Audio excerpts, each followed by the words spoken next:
Doing great wherever you are right now. Good morning, good afternoon, good evening. It's time for us to do what we do. Take a look at the markets, make sure that we have a strong understanding of what's taking place and stay on the right side across markets. Flavs in the house. You know it's going to be a good day. Okay, we got the Nasdaq here this morning. We'll start off with the Nasdaq because it's looking here at working on its eighth day in a row, trying to close here in the green, and it's been a tremendous move to the upside. It was also a very powerful, strong move to the downside, a move that caught a lot of people off sides. It caused a lot of selling, and a lot of those sellers, they might be on the wrong side over here as price does a beach ball being released from underwater. We have over here Goldman saying that the pain trade remains higher. Yesterday, we were talking about the CTA releveraging. They basically sold and deleveraged into the bottom, and now they are in a flat tape buyers of $60 billion, an up tape $72 billion, and even in a down tape, they are buyers. It's basically $5 billion a day of CTA releveraging coming into the markets. And then it's also $5 billion a day. So $10 billion a day of corporate buybacks. This area that we're into right now, August, September, is one of the busiest for buybacks a year. Only November and December have a higher percentage of buybacks coming from corporations. So look, we're in a bit of an illiquid area over here as we come into the end of August. It's not until we get back into first week of September, after the first week of September, that people really get back and active into the markets. We have this week, it's a busy week as far as what's taking place on the macro.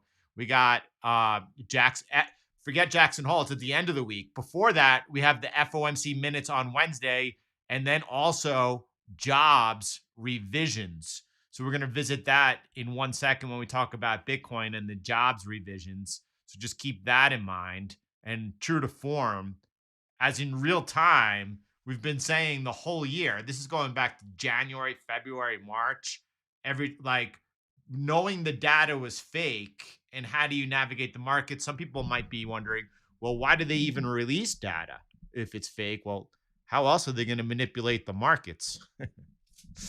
Here we are, though. We're looking at Nasdaq working on 8 days in a row. It's hard fighting those type of inflows. Nevertheless, I suppose that there will be a lot of people coming into this area right over here. Look at this. We got nice, strong. Let me pull it up, will you? Give me 1 second, everyone. I have to pull up the pointer so that we could begin class. And then we're just going to jump over here, get this in, and then we're good to go. All right. So in this area over here, you could see that nice gap up, a retest, right? You could see this was resistance. It then was confirmed as support. It was tested as support and held over here. And then when price gave through, it was boom, a nice waterfall down. Price kicked back up and tested that area again twice, right? So now you could see that, twice it was tested as support. Then it was tested as resistance. We're back into that area. Friday and today, we've just been kicking on it, pushing on it. Let's take a look at it. Here's Friday's high. Here's today's high. And we're just kicking and pushing on it. Look at this level over here that was tested this morning. Let's go ahead and make it a little bit brighter since that's the level in play right now. So we're going to need a break above that to be able to break out above that resistance that's in play. And it doesn't mean that it's going to happen today, right? We are seeing that we have 8 days in a row working on the 8th day over here. We're fighting into that resistance. We did test the lows here twice this morning, once and twice. So we are consolidating in this area right above resistance right now. A lot of people probably think that we've come too far too quickly. And look, don't fight those flows. That's all I'm going to say right now. Let's go ahead. And by the way, we're looking at right now markets pricing in 25. It was more 50-50, even pricing in a 50 basis point cut next month, September 18th. Obviously, the jobs revisions that we're going to see this week would point to a stronger probability that this is going to happen. However, it's up to Powell. Let's see what it communicates to the market um, at the end of the week when Powell gets his turn to make it known what their intentions are, or to keep us guessing. So they've been very good at that for a long time. Look, I guess we should start off before we get into this very important topic that we're going to discuss today, and that is whether or not we're about to see a rotation into Bitcoin. Let's take a, and we're going to consider stocks over here as well. Let's go ahead and start off with current positioning in stocks, because right now we saw two trade entries taking place last week. TQQQ is currently holding that position 2.5% now into profit. And NVIDIA also entered the market 4.5% into market. Here's NVIDIA over here. And I'm more concerned with how far away FNGU and Tesla are from entry, as TQQQ also now into the market. And it's nice seeing, especially on a day where crypto's not doing much, again, to see this taking place. And just go ahead and let me just go ahead and make this story complete. We are seeing, as far as our positioning, we're seeing Cardano taking profit on the short side. On the short side, locking in 16% of profit. And you're seeing Ethereum here still holding 18% into profit. That comes off the back of Cardano on the short side, taking yet another stop loss, going into its greatest drawdown to date, 26.5%. This is, and so important over here to make the case, to hit home the case for that diversification, that allocation. We're not going to talk about Solana on the buy side only right now, but as Solana hits new all-time highs, we sure will. But right now we're talking about, right, Bitcoin is just kissing the sky at its new, right off its all-time high account balance. Ethereum here is roaring in the bliss on an unrealized position gain, and Cardano here closing also at new all-time highs. But crypto, for a lot of people, has been basically for the last 4 months just doing nothing, going sideways. Stocks have been obviously here flirting with kicking off new all-time highs, going into a sharp drawdown, and then a Ving so far out of it. And a lot of people right now are saying maybe I'd be better off in the stocks, in just stocks. And then other people are saying, well, no, hold on a second. Get ready, because we're about to see a rotation back into crypto. Let's take a look at both of that and put that together. Boom, boom, boom, boom. All right. So we'll start off with Bitcoin here. And Bitcoin, from a discretionary point of view, is doing nothing. It is just consolidating right here. And it's consolidating right above previous cycle support. So over here, you have the May high, right? Hold on. Let me back up a little bit. This is obviously the April high and then the November high. And you can see that price barely spent too much time in this region. But you could see that resistance was very much in play over here. And then once again, briefly holding as support, giving way quickly, and holding as resistance. That's the previous cycle ceiling. And you could see that right now, that is what we are flirting with. Obviously, we had the Japanese yen unwind turmoil. Is that done? I don't, whether that's done or not, or something else is to come, I lean towards that something else is going to come, but I'll make that case in a moment. Let me just continue over here and talking about where we are right now. We are basically nowhere since that March high over here in 2024. We have been just consolidating sideways, and I really like this view over here. Let me just jump back over to here. And we are just consolidating. I don't know whether or not from here we're going to break out to the upside. If we do break out to the upside, I'm going to be watching for price acceleration, right? And I would love to see a big breakout, a small pullback, and then a nice leg up. I'm going to be watching for it. Could we get just a breakout, a nice retest, or even a little bit of a fake out? Yeah, all those things could happen.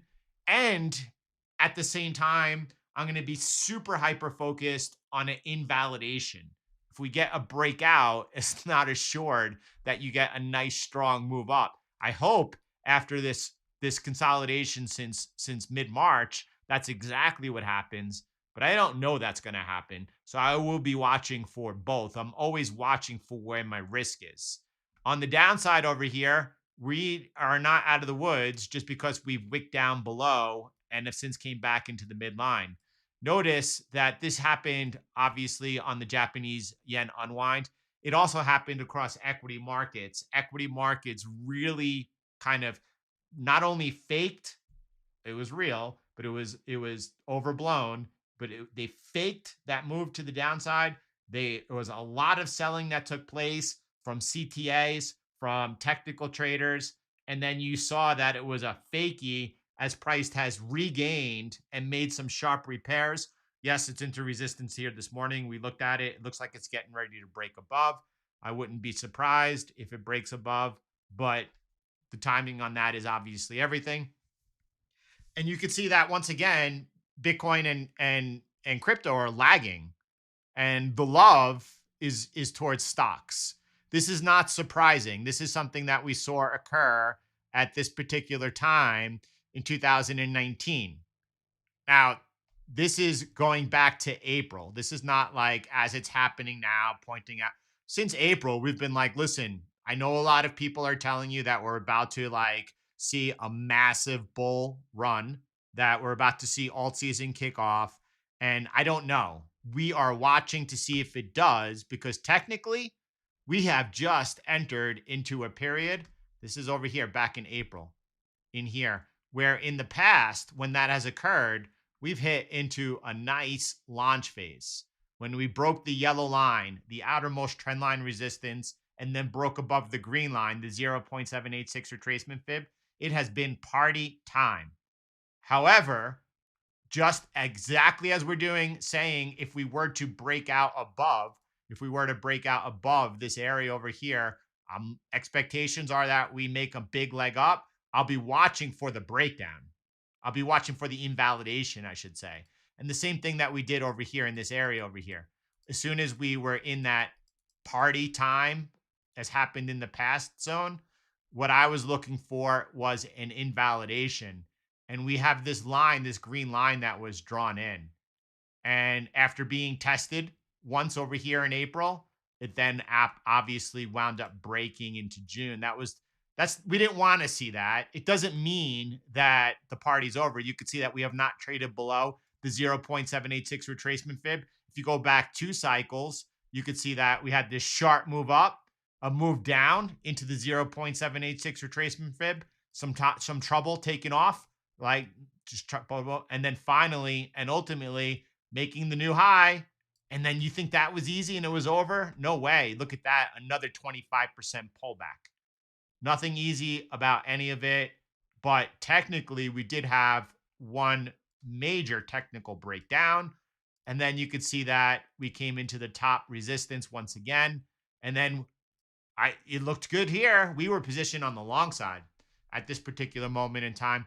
Our algos had taken us and we're following that upside momentum. And then we had obviously the major turmoil in the markets. It remains to be seen, and no one knows whether or not that was an inflection point. Whether or not looking back, people are going to say, you see that? That was VIX was 65. That was max fear. And here we go up only. I was talking about caution here in April, and I don't think that this was it playing out. I think that was just a canary in the coal mine. I think that was just a sign of how intertwined the financial system is and how fragile it is. But that doesn't mean that's what's going to happen just because I continue to be cautious. The only thing that will throw off my caution would be if we were to break above this line. Then I would say, okay, expectations now are going to be for some strong upside momentum. By the way, it's a little difficult looking at this just like this, because if we break down here and close outside this lower trend line, the way that I have it placed at least, and I just want to get this a little bit more intricate for you, intricate, precise. And you could see the 1, 2, 3 touches over there. Yeah, we wick down below it. That's why I'm keeping it with these 3. Now, if we break down below, we're not going to do it now. Yes, you might have a 1 touch now. That's something to watch. I guess we'll do it now and put it in there. We'll keep it light just for a little awareness about what potentially could happen. But I want you to pay attention and look over here that even breaking down below this area, we have an important line to go ahead and pay attention to. And then I digress. I'm sorry. This bolded line here is probably way more important. But we'll talk about that at another time. You can see my hesitancy in my voice. All right, so let's continue this story over here of what we're talking about, and then you could look at this and say, well, it looks like Bitcoin is right on time. We know the white line is this current cycle, and we know during the whole spot ETF mania that we overextended. But since then, we've come into an area where all past cycles match up and line up when measured off the low, off their lowest price point. You can see that all of them are right on time. And not only that, within a few months, expectations have been in the past is when things start to run. Could that happen? Are things lining up for that to take place? By the way, if you look at seasonalities in an election year, the red line, an open field. We do not have the sit-in president running. We have a bit of uncertainty out there in the markets. We have polling data that seems to match the jobs data and all data that's released to us, meaning that pretty much you're out there guessing. What about the betting markets? The betting markets must have it right. Yeah, unless you think that, probably it's a lot easier and cost effective to manipulate the betting markets than it would be running ads for a candidate. We are running blind right now, but you could see even during an open field after the election, towards the end of November, where that low is put in, from then into the end of the year, it seems to be pretty well. It is seasonality suggests it's very favorable in an open field. It doesn't mean it will be this time, but that's what's happened in the past.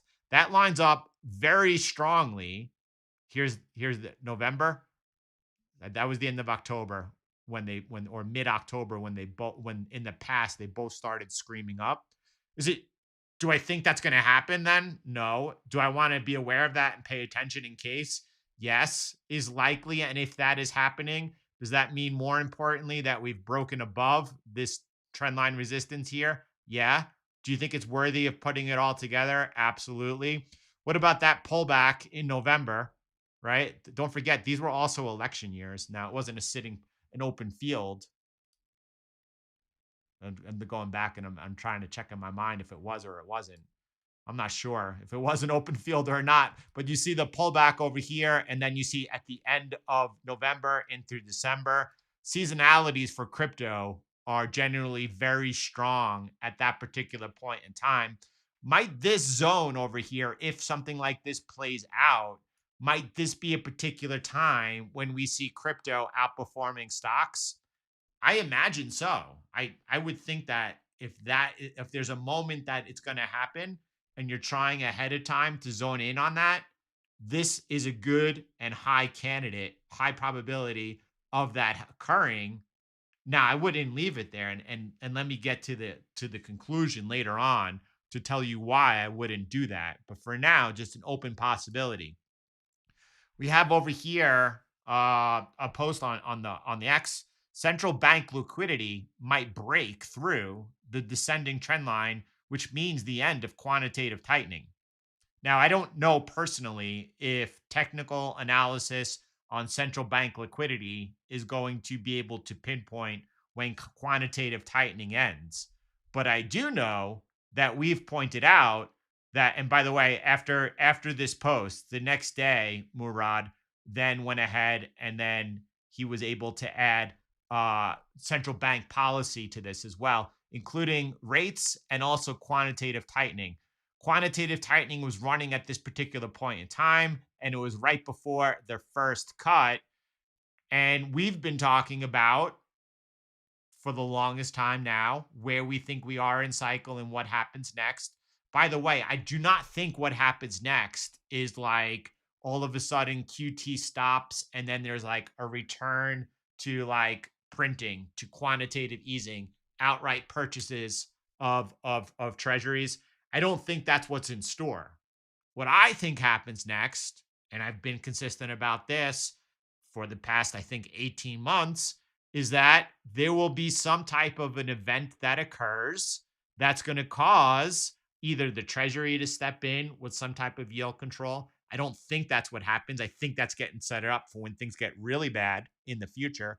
What I think is going to happen is what happened in 2019. There's going to be some type of move towards balance sheet expansion, the Fed's balance sheet. They're not going to call it QE. They're going to call it organic. They're going to call it something else, but we're going to see the Fed's balance sheet begin moving the other way. When that happened in 2019, by the way, that was not a favorable time for crypto. That was immensely favorable time for stocks, and you saw stocks melt up over the next few months. Now, by the end of that year, though, by the end of those few months, finally Bitcoin had caught a bid and Bitcoin was working its way up. Point being, this time of cycle, generally you see much higher preference for equities than you do Bitcoin and crypto. Now we have our views of when that's wrong. Like, or this is a zone to watch. Let's watch what happens in this zone. By the way, we've seen deviations occur many times throughout many different cycles. And we could have another deviation to the upside here at any point in time, as well as the downside. I feel like a lot of crypto investors do not like to talk about the risks to the downside. And just let me point out again, I don't think that what we just saw occur with the Japanese yen turmoil and unwind was the event. I think that was nothing more than a warning sign of potentially what's to come. And as the Fed begins to cut rates, that puts more pressure here on the whole Japanese yen carry trade as the rate differential, which you saw how sensitive it was with only the Bank of Japan raising rates by 0.15%, sending off a massive unwind of that trade. Soon, the Fed's policy is going to be contributing to that. You saw it, or I saw. Let's go ahead and bring it up on the board over here. We have the U.S. dollar here.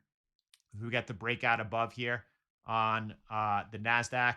Let me just zoom out a little bit and see that green line. I don't think that was much in play. I guess on a closing basis it was. I'm only looking at the 2-hour time frame. I see a white line right between those two. I'm looking where the next area of resistance is that we're coming into. And so I have this one touch over here. So just want to see what's going on. So you could see the resistance, the support in this area that is coming in around 1748. And then right above it, I have a confluence in the area, 19,800 on the NASDAQ. Those are the two levels right now that I'm watching above us for some type of resistance to come into play. That might be more for my own knowledge than most of you, but here we are on the breakout. So I wanted to take a look at it. Yeah, this is a great attitude. I think that there are significant risks always and in everything. And I think that a cold storage strategy is a strong, strong strategy. But I think that for me, that's a hedge against the system. Like that's a hedge if we were to see some type of unforeseen event take place. I guess you wouldn't call it unforeseen. The dollar here is flirting with a major breakdown. I just want to point this out over here. The red line is showing, and then I'll come back to that because it's very important to talk about cold storage strategy. This is horizontal red. A lot of people likely are focused in on that area.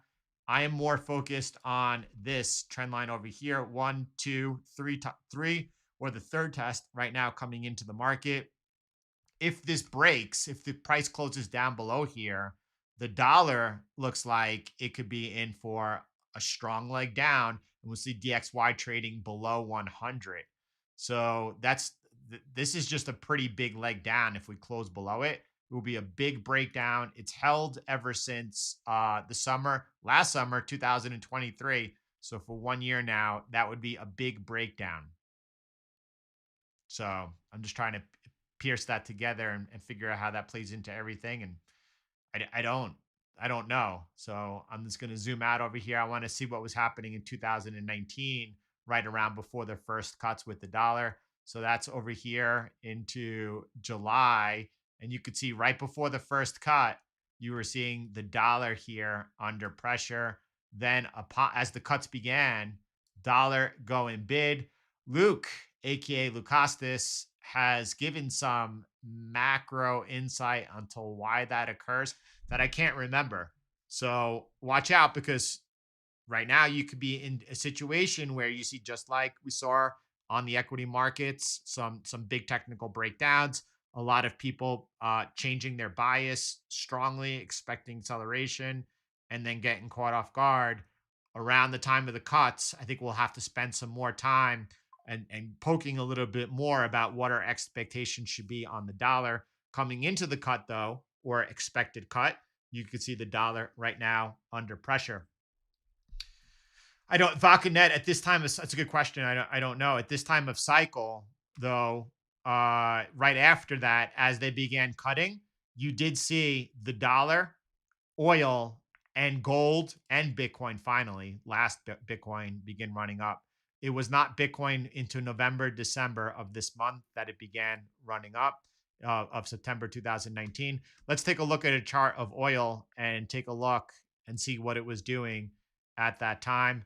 So I'm just going to go over to 2019. We were looking at July. I just want to get a view, and not too much. Well, so no,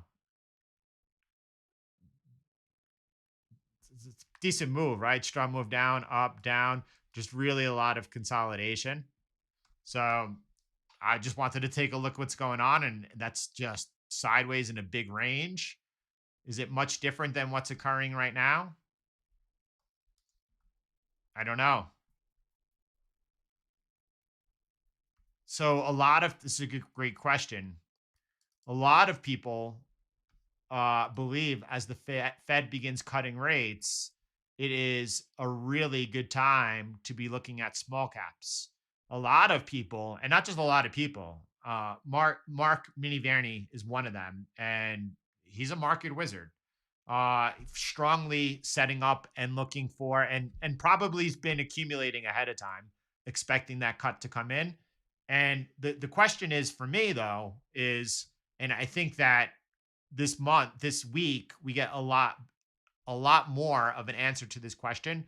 For me, it really matters are, not so much the election year seasonalities, but when they cut, are they cutting into normalization? As you could see, into normalization, S&P 500, 12 months out, has a 13% increase. But when they're cutting into a recession, 1 month out, 3 months out, 6 months out, 12 months out, all in the red, and S&P off almost 12%, 12 months out. So for me, I don't think they're cutting into I don't think we're not having a panic cut. Now that could change at any point in time. Panic cuts are like what you all saw and occurred during March 2020, when they have to cut down to as close to zero or as close to zero as possible in order to restart quantitative easing, because that's the only way it's effective. Ben Bernanke, former chairman, 2012. We know that in order for QE to be effective, we need to cut rates down to zero. So when people tell you that we'll never see the lower bound hit again on rates, they're saying, from my perspective, that they believe that this dollar debt-based Ponzi is not going to show any signs of cracking between now and in the future, right? And when we talk about future, I'll say over the next 6 years, by 2030. And I think that between now and 2030, we do see sharper, quicker cycles, right? So I believe that's going to happen. I think that the Japanese yen unwind was nothing more than a signal of how fragile the system is. I don't think we're there yet. And I think that they do try to extend out the cycle as long as possible. They are definitely not in a rush to restart quantitative easing, especially right now before they've even claimed victory, like fake victory on the battle of inflation. Likely they're going to get to do it. Likely we're seeing, or we're about to see, a major revisions to the job market. Powell has said the only thing before inflation has reclaimed that 2% mark that would cause them to begin cutting would be to see cracks in the jobs market. We're about to see not only cracks, we're about to see a whole new vantage point, one that for a long time we have talked about and said, listen, it matters if they're cutting into normalization or if they're cutting into recession. The data is like slowly showing signs of weakening, but it's hard to maintain or say that the economy is not really hanging in there right now, or it's going to become a lot clearer to everyone. I think that the economy is actually looking not as strong as it was, and it won't take much. You could see in the housing market, all the supply that keeps being added, the price cuts that are coming in. You're seeing hotspots now under a little bit of pressure, whether you're looking at Florida, whether you're looking at Arizona. You're seeing it beginning to occur, and if things were to continue to deteriorate, it could get much worse much quicker. Now, there's also the potential, and this is very real and it doesn't make it easy. There's also the potential we could see those things continue to, like, the economy, for, we'll call it, the middle class, and definitely lower middle class and those below middle class, that, like, you could see it through fast food sales right now. You could see it through credit card spending and delinquencies. You could see it from so many different areas. There's the potential, though, that we go through actually a severe and legit slowdown recession for certain demographics within the economy, and we could see stock market continuing to just print because I anyway, that's a real. I thank you for saying that. I saw a headline today of, it wasn't confirmed though, talk of like 1,000 engineers being laid off. I shouldn't say engineers, sorry about that. Um it escapes me. So ah, sorry. But yes, layoffs are going to be accelerating. There's no question about it. And who knows what's ahead? None of us know, right? It's an election year. You could see the WHO has declared a panic. Please, everyone, panic. And you don't know what these people have planned or what's to come next. And that's our strength. Our strength is being able to look at what's taking place and navigate it and have that awareness of what we think is happening, what we should caution about having levels when we're wrong, and when we got above this yellow line, we were like, well, we're above it, so watch out if we have a launch phase. When we got above the green line, that accelerated for us further. We had a nice leg up, right? We could have easily made a further leg up here, and we were looking for it. I mean, we exited here, but we were long here, long here, long here, and it never transpired, but we had that caution about us. It's a lot different for someone saying, okay, like, all seasons kicking off like next week, max, people got hurt. We don't want to get hurt. We want to be on the right side. But our advantage is it doesn't matter. Let's go ahead and take a look. So this is from Soccer Kid. This is very important conversation. This is the most important part of today's session. Each and every day we get together, we put the work in. Ace, I don't know if now is the time for small caps or not. And as we head towards that cut, likely um likely it's going to be until the market decides that it's It's getting scared. Anyway, I don't know, Ace. I think that we're headed towards a slowdown. I think it's becoming more apparent that we're headed towards a slowdown. I don't know if we're going to see a disconnect between reality and the markets. I'm always reminded of what happened to Venezuela, and that could happen here. I think my guess is that this is not going to end well for small caps. And if we enter into some type of turmoil, like let's look over here, just going back to last cycle during turmoil, right? So we'll do two. We'll do the fourth quarter of 2018. The Russell was off 28%, and during the crisis, it was off 44%. What was the Nasdaq doing during those two periods over here? During the fourth quarter of 2018, it was almost the same thing. Almost the same thing. 28% compared to 24%. And then you're looking at 32% to 44%.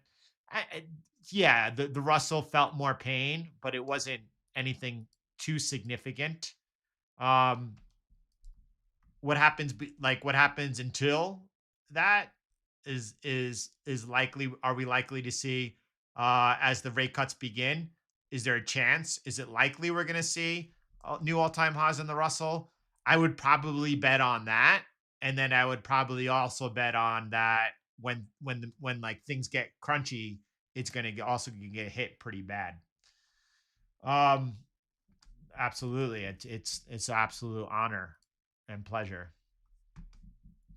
So let's take a look at this part. So I'm seriously considering moving a good portion of my capital out of crypto and into FNGU and TQQQ with our daily templates. Brokers' fees are zero compared to the massive fees trading crypto in Coinbase. Please do not trade with, it depends on what your fee is in Coinbase. Know your fees. Know your fees. Put the work in to make sure that you are trading with the lowest cost of fees possible, while at the same time picking a centralized broker that you could feel the most comfortable with. Yeah, it's complicated. Crypto's complicated.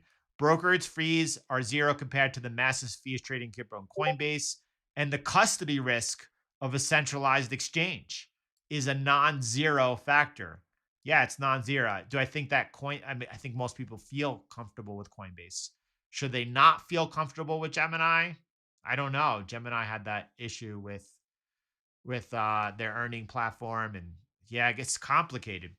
Accounting for taxes is much less erroneous in TradeFi. The debanking threat from government agencies are almost non-existent in TradeFi, and generally, crypto has gotten a lot less interesting in the last 2 to 3 years.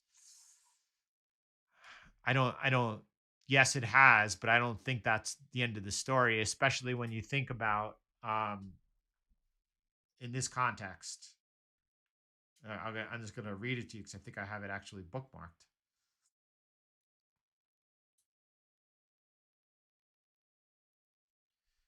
Maybe I don't. Oh, yeah.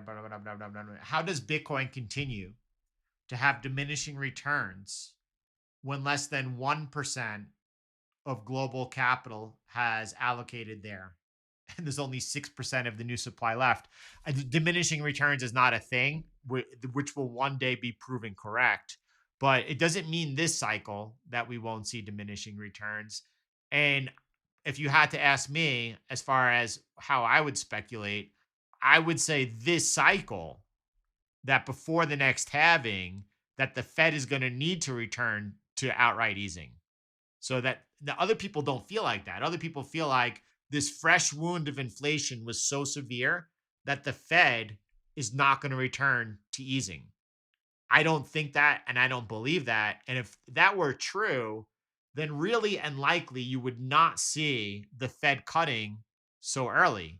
But is it early? Well, now all of a sudden the data's beginning to, and it will this week ahead of Jackson Hole, conveniently point to, okay, actually it's time to be cutting. But if you were to ask market participants even 3 days ago, it would say, well, the Fed doesn't, why would they be cutting? There's no reason for them to cut. Anyway, it doesn't feel early anymore like it did in 17 and 2020. And if I could get similar results with just plain old boring ETFs, I just might do it. It's hard to argue with the back-tested results for TQQQ and FNG templates over the last 4 years too. I've had lots of up and downs in the crypto world in that time. Much of it seems pointless if similar results can be had in TradeFi. I do love the permissionless of crypto. There's not a cold storage stash, in my opinion, is essential against the overreaching government. That's why it's giving me some pause in moving all out of TradeFi accounts. Well, I'll give you another pause for doing that as well in 1 second. And then we're gonna we're gonna continue this conversation over here with Aldo's post about the Bitcoin dominance of outlook and what's to come in Bitcoin and crypto. Before we do that, let me move over and bring back up TQQQ, and he's talking about the performance in the last 4 years of TQQQ and FNGU. And so here is FNGU, which is a beast. And from 2020 till today, it's back testing here a 4,000% return, 8% drawdown. TQQQ during that same particular time,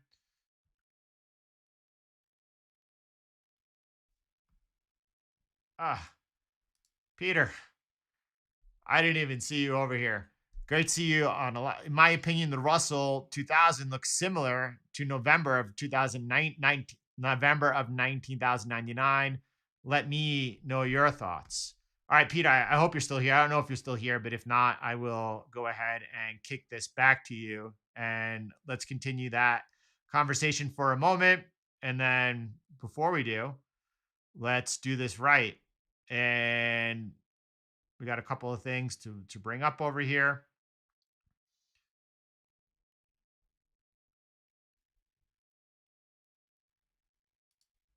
So Peter showing very clearly the breakdown of the S&P 500.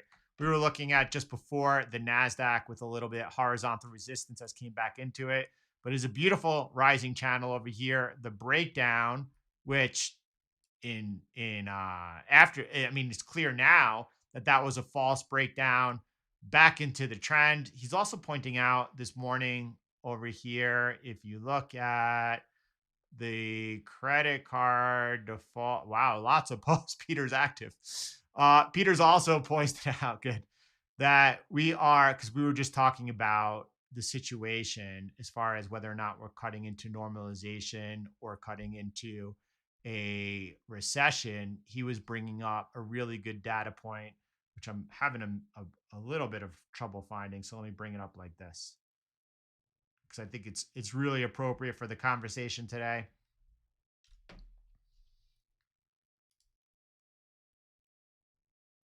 He was talking about the Russell in 1999. So that would be right around here. I was just looking at credit card right now.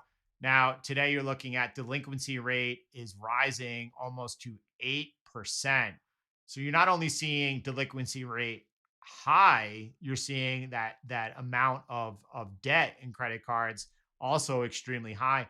And I think that this also points to, or actually makes it more difficult, because when you look at a certain segment of the population, right, and we'll do it by like the middle class, and of course there's upper middle class, lower middle class, but the lower middle class and below it, they are already they're undergoing hard times.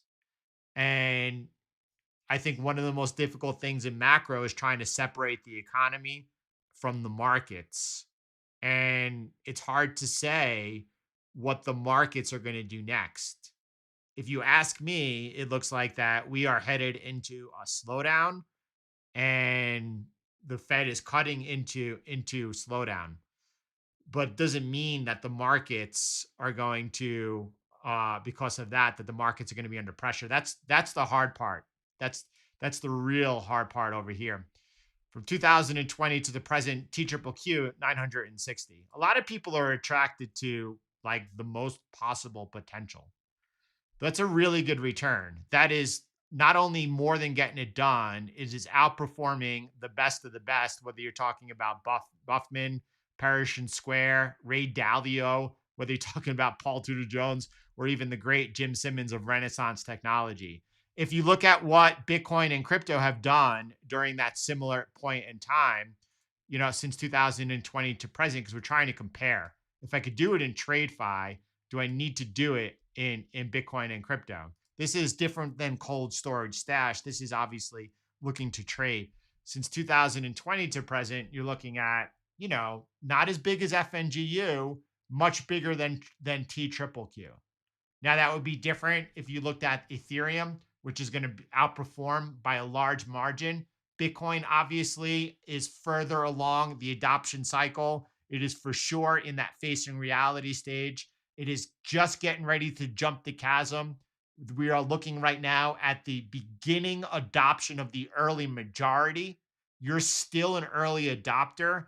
Again, we talked about diminishing returns, and yes, during facing reality, but as we start that next climb up into the early majority phase, we are likely going to see diminishing returns disproven.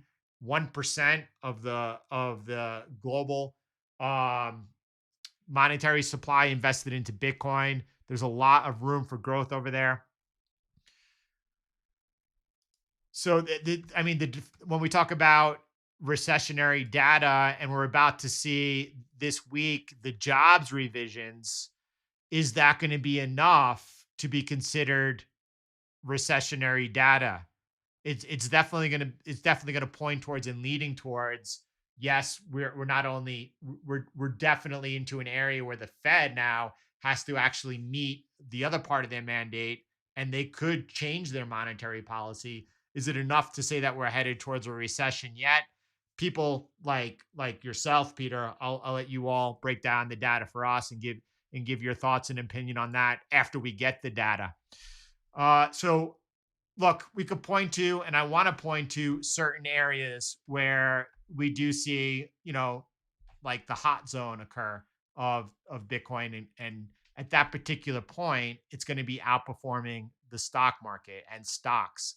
I don't know when this comes next, and I don't know whether or not we're going to see Bitcoin and crypto or stocks continuing out to perform next. And I just want to make the point, which I think is the most important, rather than deciding, okay, at this particular point in time, since stocks have just continued to feel more love and outperform, that I want to change my allocation from Bitcoin and crypto into stocks. And we don't know what happens next. And by the way, this is buy side only. TQQQ is buy side only. FNGU is buy side only. Now, NVIDIA and Tesla are both buy and sell side. But if you looked what happened during 2022 on a buy side only template, it's just out of the market the whole time. It's just on the safety of the sidelines. You see the flat line here? It's just out of the market. Just out of the market. Now, if you trade both sides on crypto, there's immense returns to be had on the sell side during this particular bear market. Now, I personally view, especially when you're looking at a 4-year return of something like 900% or a 4-year return of 4,000%, I personally view being on the sidelines priceless, knowing when to be in the market and when out. So being on the sidelines is a strong position. A lot of people are looking to make money now and all the time, and that's not really the correct mindset. If you're averaging 1,000%, it's ridiculous. Maybe we'll go off the FNG numbers. If you're averaging 200%, 150% a year, being on the sidelines, preserving that capital during a bear market is absolutely priceless. The direction that I think that warrants a really strong view is, instead of saying or believing where you want to give that higher allocation to, is just coming from just the same thing. Like, I don't really know. It's hard. I can't predict the future, and I don't know what happens next. Yes, and I want to look at 1999 Russell in just a moment from just a pure TA basis. As Peter, you're saying that you believe that that's where the Russell is, similar to right now.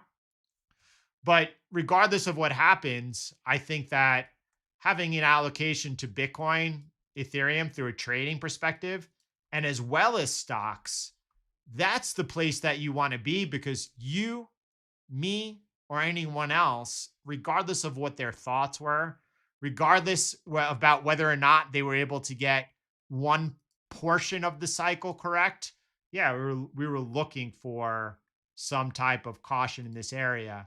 Yeah, we were, well, we called all right. So we got a pretty good discretionary track record, but that doesn't make it easy. Are we going to be seeing something like, you know, let's see what Ben says over here in 30 seconds on his words. Actually, in 2019, I think it's more similar to 2019, and there's a couple of reasons for that. One reason, I mean, I can't really. That's all we've said the whole year is that we feel like we're in 2019 as well. I don't think that we saw again the ultimate conclusion just because we saw this little bit of turmoil. I don't think that we've seen things really it crack up and itch up yet over here. But are we about to see, like, historically we're about to take off?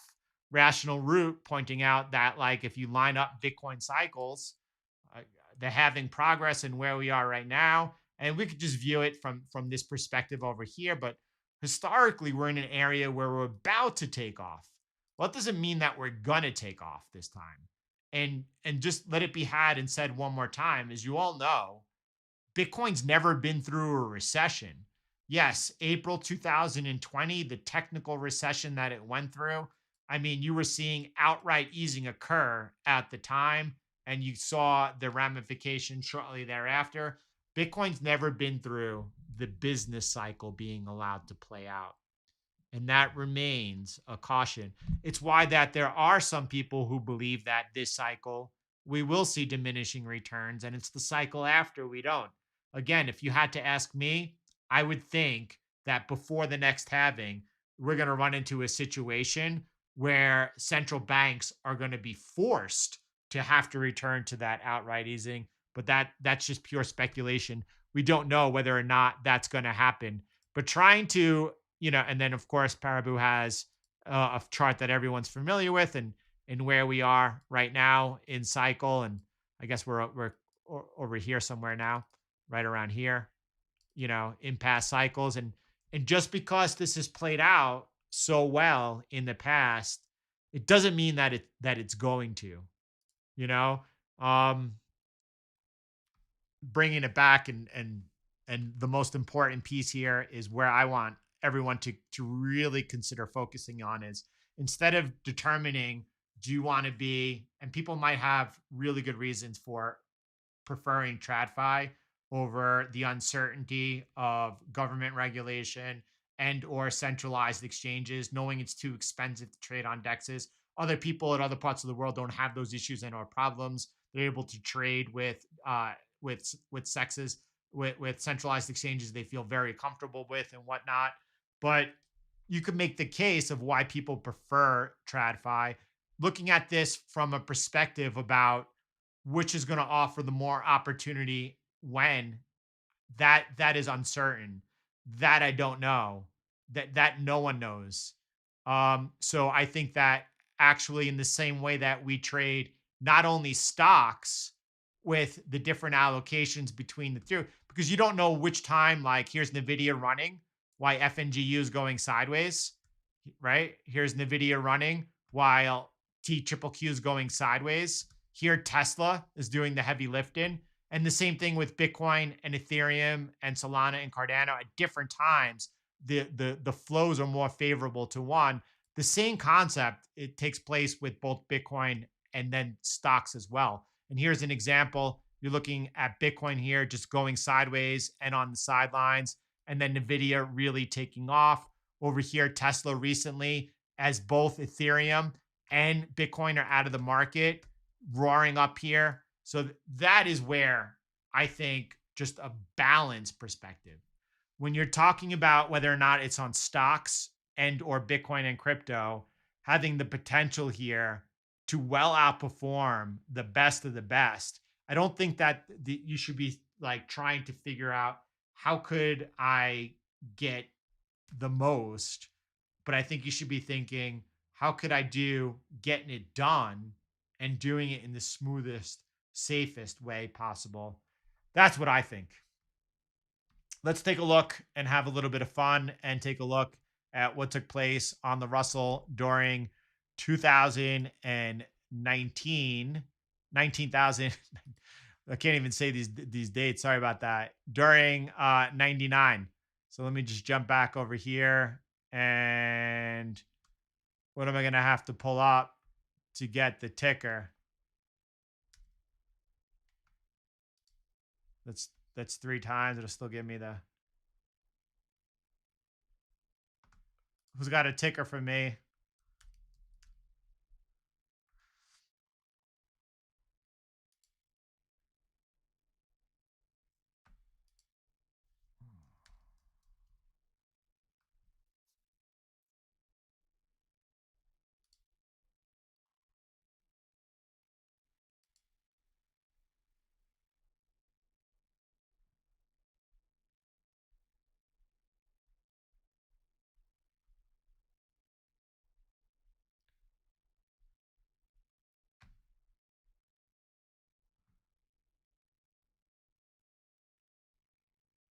Trying to see when Peter said. So my opinion of the Russell 2000 looks similar to November. Very specific. November 2019.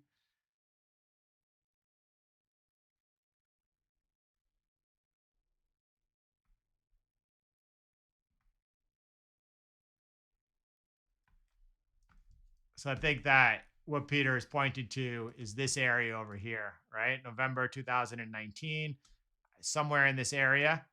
But what comes next, probably catching that local high or that high over here from May, and then entering into potentially some.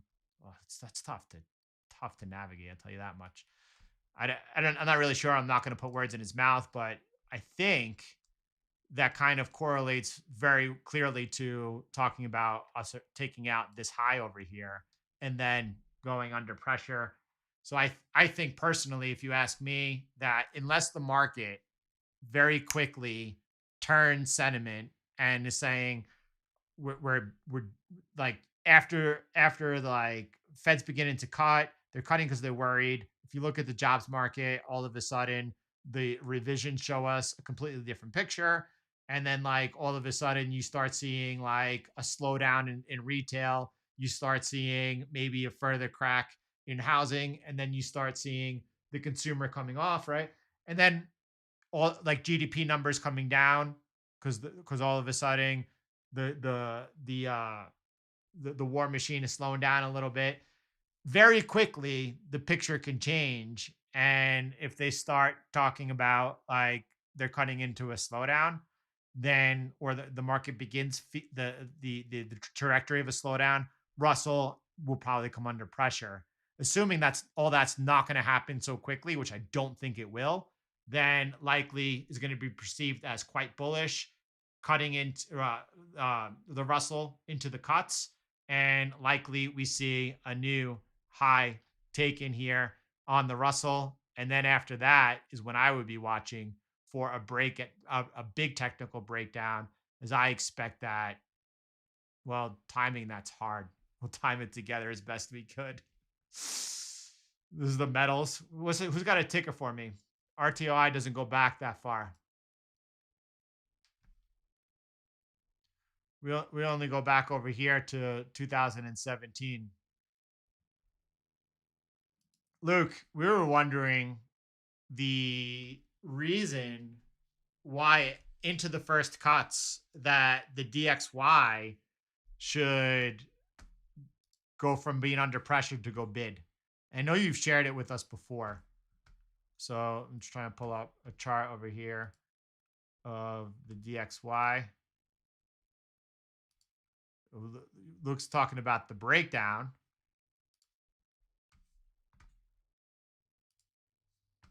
Well, hold on, Luke.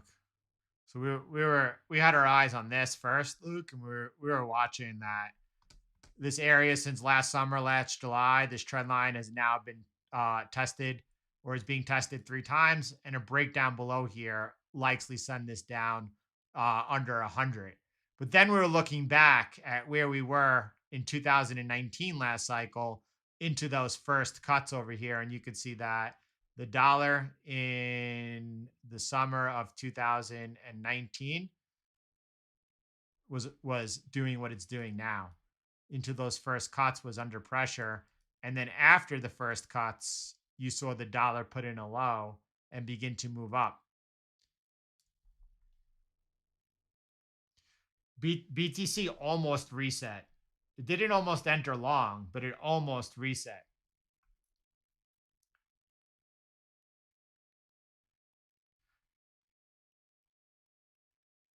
Are you still on the Russell? You'll get there in a second. Let me just move over to Bitcoin really quick. And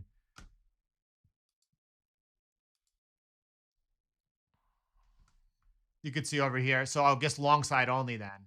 If you're long side only on Bitcoin, close, flirting with an entry, looking at both the JV filter and CTM, still waiting for entry. If you look at those that are trading the buy and sell side together, and you just come back over here, you can see that the deviation almost went to the green side once and now close to it again. But we're still far from entering on the long side. We're still about $1,400 away. So closer to 60,700 is when we'd be looking potentially to take some buys. On 2.0,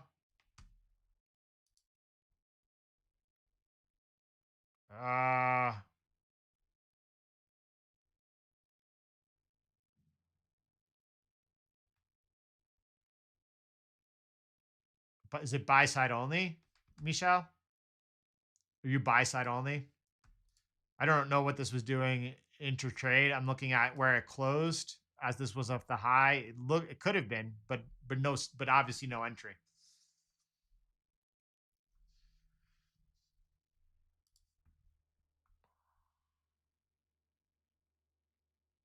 Yes, we are closer to a long.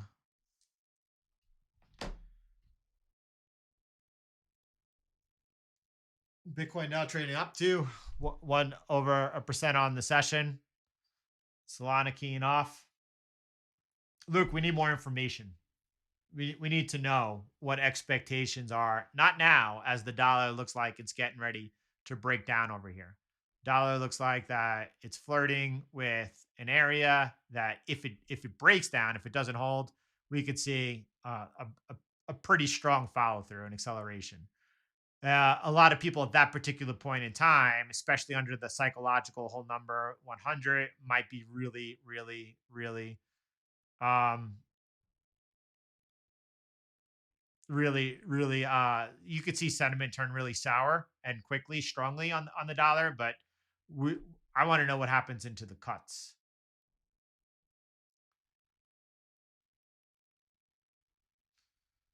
And also Nvidia on the daily is also beginning to put some nice profit in there as well.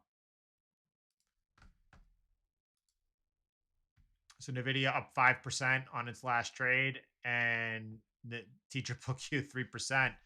Good work, team, on that for sure. We are looking at Bitcoin getting a little bit closer to entry, but we're still not there.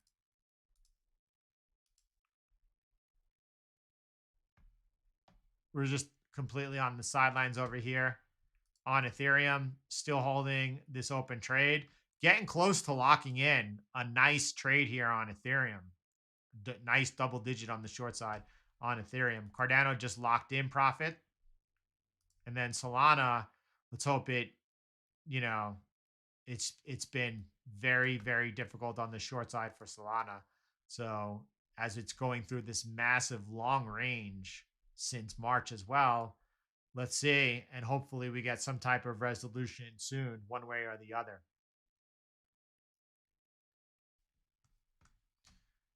Paraboot, closer, but still about $1,600 off, right? If you're trading BTC 107 for, I guess some people might be trading that on the buy side only. But if you were trading Bitcoin on the 8-hour time frame, buy side only, then I imagine you're not using that template. if I imagine you using BTC 101, which is developed for the buy side only, right? So that just has some filters holding off as well. Great day. Good day to have a good day. All right, everyone. That's our session for today. And to sum it all up, for those that are like recency bias is a big thing, in my opinion. And none of us are immune to it. All you can do is be aware of your bias. And right now, we are seeing since March, right? Bitcoin, crypto, kind of going sideways. I have to say that, with the exception of Solana now going into its biggest drawdown, you're seeing Cardano still for a running sideways type period at an all-time high, Ethereum at an all-time high, and Bitcoin basically at an all-time high off a few percent. And coming out of consolidation, that's an immensely strong position to be in. That's an immensely strong. If you were to see, for example, Ethereum all of a sudden executing on the buy side and put in a strong trade on the buy side where more money is made, already being at its all-time high, it'll be crushing it. But you've seen during this period, as Bitcoin and crypto are still going sideways, you've seen obviously stocks since March continue their march up. So this is TQQQ, this is NVIDIA. I mean, making and recency bias attracts us towards what has happened recently. And it's true. And if you look at where we are in cycle, and I'm pointing to, well, I still think we're towards 2019 Fed cycle before the cuts begin. And around this cycle does not remain favorable for Bitcoin and crypto, and stocks continue to outperform. Well, I still think that we're there, but we don't, like, no one knows. I for sure don't know. And we are towards a point where we could see, coming into the end of the year, it turned out to be a very favorable time for crypto. And before that happens, if we were to get any type of breakout above, that also would signal to us, okay, it doesn't matter that it doesn't align with what happened in the past. We've seen many deviations to the upside and downside, and this could be nothing more than that. So I think that personally, just as we allocate within different instruments and stocks and within different instruments in Bitcoin and crypto, that it makes sense of having an allocation to both sectors. I'll say sectors, both Bitcoin and stocks. All right, everyone. That's a good way to kick off the week. We'll be at it all week. Have a beautiful day, everyone. God bless you. And I'll see you all back on the inside.